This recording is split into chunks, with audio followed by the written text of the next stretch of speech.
Hello, আজকে হচ্ছে আমি হাঁস রান্না করে দেখাবো। আমি না, আমার শাশুড়ি মা রান্না করবে, আমি আপনাদের দেখাবো।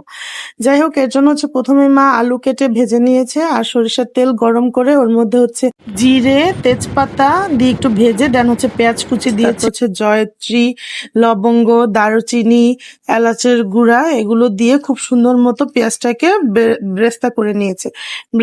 আর গোল্ডেন ব্রাউন যখন হয়ে গিয়েছে তখন হালকা একটু পানি দিয়ে দেন হচ্ছে লবণ, আদা রসুন বাটা, জিরে বাটা, তারপর হচ্ছে ধনে গুঁড়া, তারপর হলুদ মরিচের গুঁড়া, এগুলো খুব সুন্দর মতো দিয়ে মশলাটাকে খুব ভালোভাবে কষাতে হবে।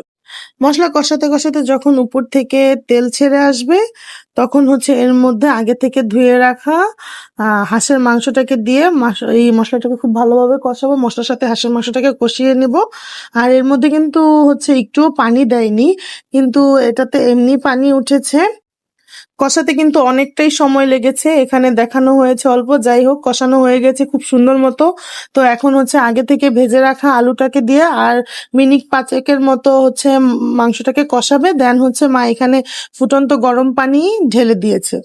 এটাকে এখন ঢেকে রান্না করবে, ঝোল কমে আসলে দেন হচ্ছে হাঁসের মাংসটাকে বন্ধ করে দিবে। দেখতেই পাচ্ছেন আমার হাঁসের মাংস রান্না হয়ে গিয়েছে।